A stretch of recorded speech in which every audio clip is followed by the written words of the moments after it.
உலகெங்கும் பரவி வாழ்கின்ற தாய் தமிழ் சொந்தங்கள் அனைவருக்கும் வணக்கம். நம்ம இன்னைக்கு பார்க்க போற தலைப்பு என்னன்னா, கடந்த 2019 நாடாளுமன்ற தேர்தலுக்கு பின்பு நாம் தமிழர் கட்சி பயன்படுத்தி வந்த விவசாய சின்னமானது இன்று நாம் தமிழர் கட்சியிடம் பிடுங்கப்பட்டு கர்நாடகாவை சேர்ந்த கட்சி என்று அழைக்கப்படுகின்ற ஒரு அமைப்பிற்கு அளிக்கப்பட்டிருக்கு.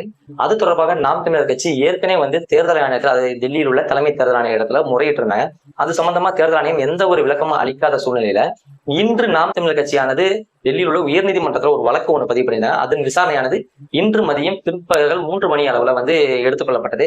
அதில் என்ன நடந்தது, நாம் தமிழர் கட்சியின் வழக்கறிஞர்கள் என்ன முன்வைத்தார்கள், தேர்தல் ஆணையத்தின் வழக்கறிஞர்கள் என்ன முன்வைத்தார்கள், இந்த நீதிபதிகள் எந்த கருத்தை ஏற்றுக்கொண்டு தீர்ப்பளித்தார்கள் என்பதை பற்றி தான் நம்ம இன்னைக்கு இந்த வீடியோ தெளிவா பார்க்க போகின்றோம்.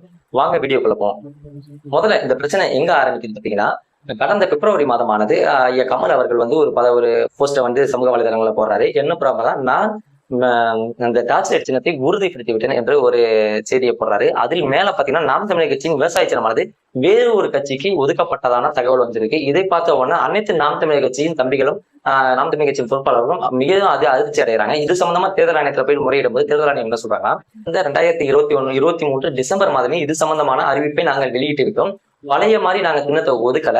அதாவது இந்த அங்கீகரிக்கப்படாத பொது சின்னங்களை பெறுவதற்கு யார் முதல்ல விண்ணப்பிக்கிறாங்களோ அவங்களுக்கு இந்த சின்னத்தை நாங்கள் ஒதுக்கி விடுவோம் என்ற அறிவிப்பை நாங்க கடந்த 2023 டிசம்பர் மாதம் அன்றே அறிவித்து விட்டோம்.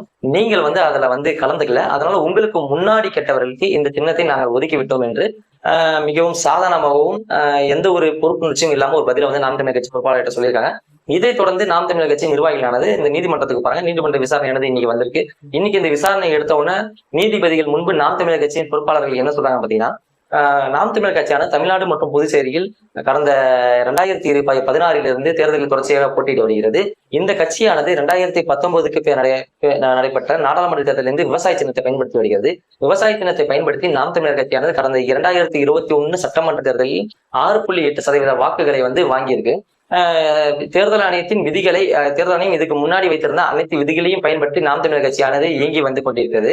ஆனால் தேர்தல் ஆணையமானது இந்த சின்னம் ஒதுக்கீட்டில் நாம் தமிழர் கட்சியை எந்த ஒரு ஆலோசனையும் கேட்காமல், நாம் தமிழர் கட்சியை எந்த கருத்துக்களையும் கேட்டறியாமல் தனிப்பட்ட ரீதியில சின்னத்தை ஒதுக்கியிருக்காங்க. அதனால இந்த மதிப்புமிக்க நீதிமன்றமானது எங்கள் கோரிக்கைகளை ஏற்றுக்கொண்டு மீண்டும் நாம் தமிழர் கட்சியின் இந்த விவசாய சின்னத்தை நாம் தமிழர் கட்சிக்கு ஒதுக்க வேண்டும் என்று வாதிட்டு இருக்காங்க. இதற்கு குறுக்கிட்ட தேர்தல் ஆணையத்தின் வழக்கறிஞர் என்ன சொல்லிவிட்டால், இந்த பொதுப்பட்டியலில் உள்ள சின்னங்களை எந்த கட்சிக்கும் முன்னுரிமை அளித்து ஒதுக்கலாம் என்ற விதிமுறைகள் இப்போது கிடையாது.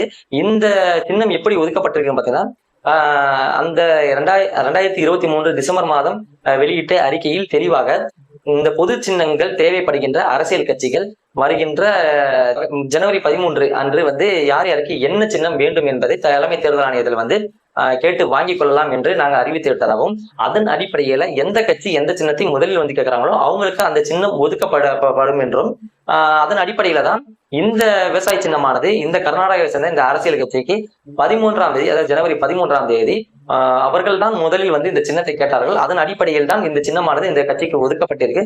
மற்றபடி இதுல எந்த ஒரு பழிவாங்கல் நடவடிக்கையோ இல்லை எந்த ஒரு அரசியல் காரணங்களோ கிடையாது. இது முழுக்க சட்ட விதிகள் படிதான், தேர்தல் ஆணையத்தின் விதிகள் படிதான் இந்த சின்னம் ஒதுக்கப்பட்டிருக்கு என்று முறையிடுகிறாங்க. தேர்தல் ஆணையத்துக்கு இந்த கருத்திற்கு மீண்டும் குறுக்கிட்ட நாம் தமிழர் கட்சியின் வழக்கறிஞர்கள் என்ன சொல்றாங்க பாத்தீங்கன்னா, என்னதான் தமிழ்நாட்டை தவிர்த்து மற்ற மாநிலங்களில் இந்த கட்சி விவசாய சின்னத்தை பயன்படுத்தி போட்டிடலாம், தமிழ்நாட்டில் முன்கூட்டியே இந்த சின்னத்தை நாம் தமிழர் கட்சி பயன்படுத்தலாம், தேர்தல் ஆணையத்தின் முடிவை மீண்டும் பரிசீலனை செய்ய வேண்டும் என்று தேர்தல் ஆணையத்திற்கு நீதிமன்றம் உத்தரவிட வேண்டும் என்று வாதத்தை முன்வைக்கிறாங்க. இதுக்கு குறுக்கிடுகிற இந்த தேர்தல் ஆணையத்தின் வழக்கறிஞர் என்ன சொல்றது பாத்தீங்கன்னா, இது போல நீங்கள் நாம் தமிழர் கட்சியின் இந்த வாதத்தை ஏற்றுக்கொண்டு மீண்டும் பரிசீலிக்க வேண்டும் என்று ஒரு தீர்ப்பை நீங்க சொன்னீங்கன்னா, இதே மாதிரி பல நூற்றுக்கணக்கான தீர்ப்புகளை இந்த நீதிமன்றம் சந்திக்க நேரிடும். அதனால் நீங்க இதை ஏற்றுக்க கூடாது, இதில் எந்த ஒரு சட்ட விதிமுறைகளும் மீறப்படவில்லை, அதனால் இந்த வழக்கை தள்ளுபடி செய்யணும்னு சொல்லி வாதத்தை முன்வைக்கிறாங்க.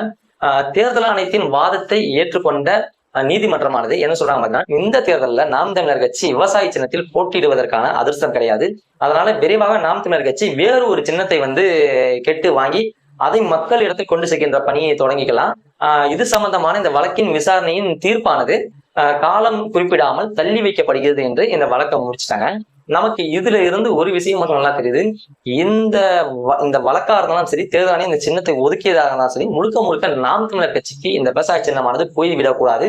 நாம் தமிழர் கட்சி தொடர்ச்சியாக இந்த விவசாய சின்னத்தை பயன்படுத்தக்கூடாது என்பதற்காகவே திட்டமிட்டு இந்த சின்னத்தை ஏதோ ஒரு கட்சிக்கு ஒதுக்கீடு செஞ்சிருக்கு இந்த தேர்தல் ஆணையமும் ஆளும் அதிகார வர்க்கமும் என்பது வெளிப்படையாக தேர்தல் அறிஞர்களுக்கும் பொதுமக்களுக்கும் நடுநிலையாளர்களுக்கும் நாம் தமிழர் கட்சியின் பொறுப்பாளர்களும் தம்பிகளுக்கும் நன்றாக தெரிய வருகிறது. ஆனால் நாம் தமிழர் கட்சியின் தம்பிகளோ அண்ணன் சீமான் அவர்களோ சின்னத்தை நம்பி தேர்தலில் போட்டியிடுபவர்கள் கிடையாது. தங்களின் நல்ல எண்ணத்தையும் மக்கள் நலனையும் மட்டுமே கருத்தில் கொண்டு தேர்தலில் போட்டியிடுகின்ற ஒரு அரசியல் கட்சி நாம் தமிழர் கட்சி. என்னதான் நீங்க சின்னம் என்ற பேர்ல அடுத்த ஒரு சின்னத்தை கொடுத்தாலும் அதை எளிதாக மக்கள் மனதில் கொண்டு போய் சேர்க்கின்ற வலிமையும் உள்ள உறுதியும் நாம் தமிழர் கட்சியின் தம்பிகளுக்கும் அண்ணன் சீமானுக்கும் நிறையவே இருக்கு. அதனால இது ஒரு பிரச்சனையா நம்ம கருத வேணாம். இது ஒரு நமக்கு பின்னடைவும் கிடையாது. ஏன்னா நம்ம 2016 தேர்தலில் கூட நாம் தமிழர் கட்சிக்கு தேர்தல் அறிவித்து ஒரு வாரம் கழித்து தான் சின்னம் ஒதுக்கப்பட்டது. அதையே வீரியமாக முதல் வாட்டி தேர்தல் சந்திக்கிற நாம் தமிழர் கட்சி வீரியமாக கொண்டு போய் சேர்த்து 1.6% வாக்குகளை வாங்கியிருந்தோம். இதே போல 2019 தேர்தலையும் தேர்தலுக்கு ஒரு வாரம் என்பது அந்த விவசாய சின்னமும் நம்ம கிடைச்சது. அதையும் வீரியமா மக்கள்கிட்ட கொண்டு போயிட்டு 3.4% வாக்குகளை பெற்றிருந்தோம்.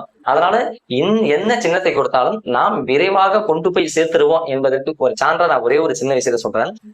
இலங்கையில இந்த யானை இரவு முகாம் தகர்ப்பு, யானை இரவு முகாம் கைப்பற்றுதல் என்ற சம்பவம் நடந்துச்சு.